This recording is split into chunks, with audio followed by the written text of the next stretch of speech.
सभी को प्रणाम। आज हम लोग बात करते हैं कि ये मरण कारक स्थान क्या होता है। मरण कारक स्थान किसी प्लैनेट के लिए वो स्थिति कब बनती है? देखिए, कोई प्लैनेट होता है, उसकी खुद की कुछ विशेषताएं होती हैं।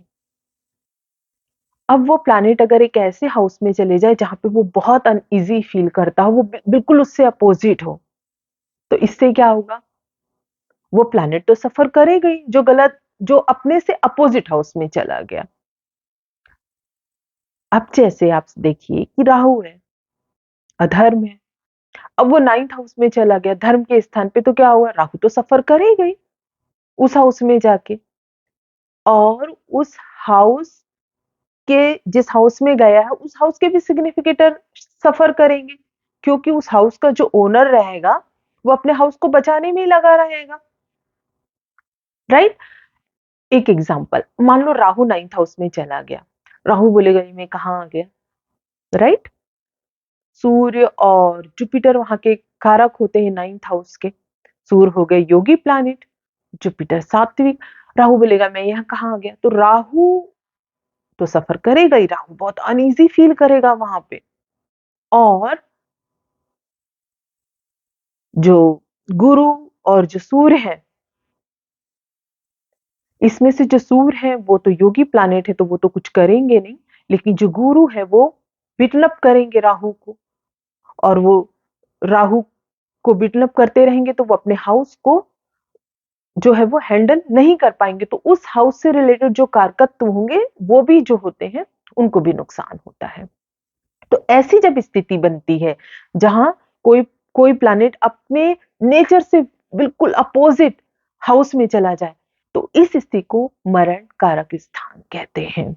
यहां पर जो प्लैनेट उस हाउस में जाता है उसके तो सिग्निफिकेटर जो होते हैं वो सफर करते ही करते हैं। कुछ चार्टों में तो ऐसा भी देखा गया कि वो प्लैनेट जो गया है वो उस लगन में जिन हाउसेस का मालिक है उस हाउसेस के भी सिग्निफिकेटर जो होते हैं वो सफर करते हैं, और वो हाउस भी सफर करता है, क्योंकि वहां का ओन लॉर्ड जो होता है वो अपने हाउस को संभाल ही नहीं पाता, क्योंकि वो जो प्लैनेट आया है उससे ही फाइट करता रहता है, उसको बिटनअप करता रहता है। इसको मरक कारक स्थान बोलते हैं। शास्त्रों में क्या बताया गया? तो वारामिहिर ने क्या बताया कि यदि सूर्य 12th हाउस में चला जाए तो वो वहां पे बहुत अनईजी फील करता है। अब आप ही सोचिए, सूर्य है किंग, उसको क्या करना है? कुछ उसको गिविंग अप थोड़ी करना है। उसको तो अपनी प्रजा का पूरा पालन करना है, पावर चाहिए, अथॉरिटी चाहिए, लीडरशिप चाहिए। अब वो 12th हाउस किसका है? मोक्ष का है, मेडिटेशन का है, वहां पे उसका क्या काम? तो अगर सूर्य 12th हाउस में जाता है तो उसकी दशा अंतरदशा में पावर, जातक का पावर लेस हो जाता है, उसका कॉन्फिडेंस जो होता है वो कम हो जाता है, अथॉरिटी उसकी कम हो जाती है। ऐसे ही मून की बात करते हैं, यदि मून 8th हाउस में जाता है तब बोलते हैं वो मरण कारक स्थिति में है। 8th हाउस कितना डीप है, आप सोचिए, क्या क्या नहीं देखते हम वहां से।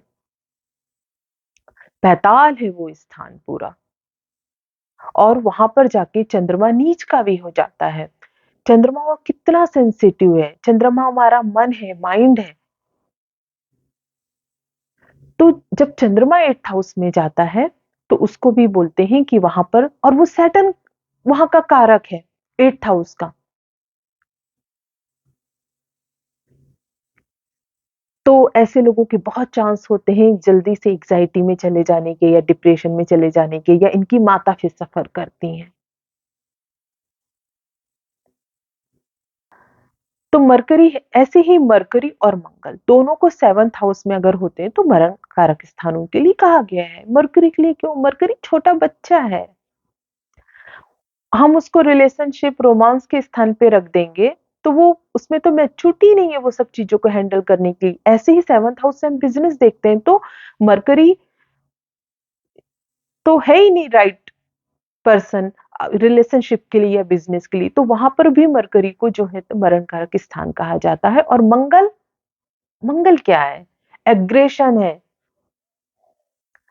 अभी करो, जल्दी करो, ये करो, उसका वहां पे क्या काम रिलेशनशिप के स्थान पर और बिजनेस में? वहाँ तो ये इतनी जल्दबाजी और इतनी क्रूरता और ऐसे सारी स्ट्रेट फॉरवर्ड बोलना और ये सारी चीज़ें दिखाएगा, तो कैसे अच्छी रिलेशनशिप और बिज़नेस चलेगा? तो वहाँ और मंगल जब 7th हाउस में देखा जाता है, तो वहाँ उससे रिलेटेड जो मैंने बोला कि प्रॉपर्टी में या सिबलिंग से भी इन लोगों को संघर्ष करना पड़ता है इन सब क्षेत्रों में।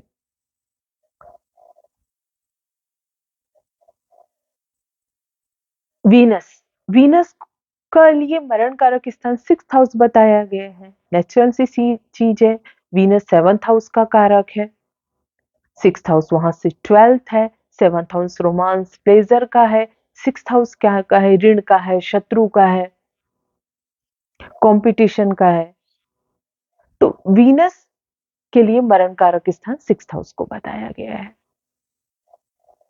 गुरु गुरु के लिए जो मरण कारक स्थान है वो 3rd हाउस को बताया गया है, क्योंकि 3rd हाउस क्या बताता है? आपकी इच्छा शक्ति, उपचय हाउस है, पराक्रम, ये सारी चीजें बताता है।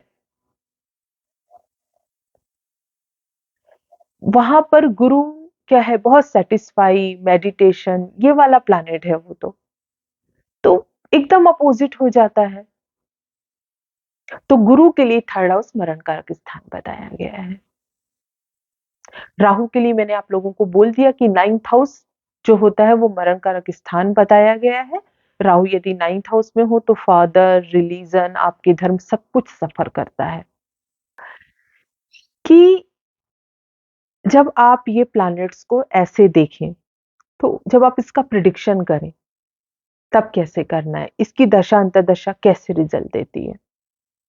जब आप ऐसे प्लैनेट जो उनके मरण कारक स्थान पर हों, तब आपको ये देखना है। इसको वारामिहिर ने और थोड़ा आगे समझाया कि जब ऐसे प्लैनेट्स को कोई किस एस्पेक्ट हो मेलेफिक प्लैनेट का या ये किसी मेलेफिक प्लैनेट के साथ हो,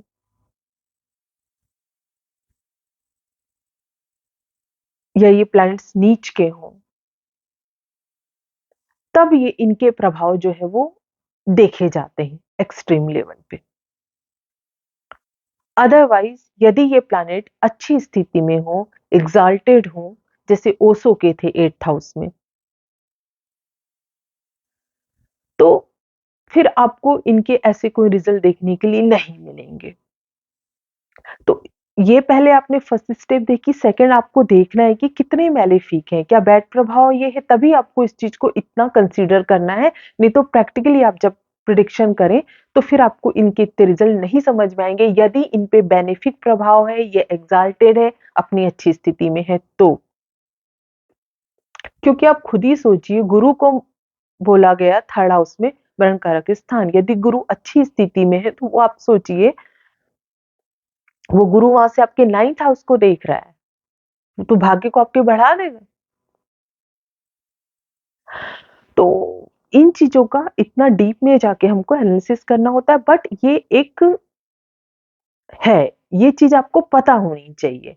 क्योंकि आपको पता है ज्योतिष में हमें सब चीजें पता होनी चाहिए। जब हम कोई चार्ट को प्रिडिक्ट करते, कोई पॉइंट हमसे नहीं छूटना चाहिए। तो ये एक एडवांस लेवल का है, तो ये आपको पता होना चाहिए, इसलिए ये वीडियो मैंने आप लोगों के लिए बनाया। वीडियो अच्छा लगा हो तो लाइक, शेयर, सब्सक्राइब करें। मेरे साथ जुड़े रहने के लिए, ये वीडियो देखने के लिए आपको प्रेम पूर्वक धन्यवाद। जय श्री राम।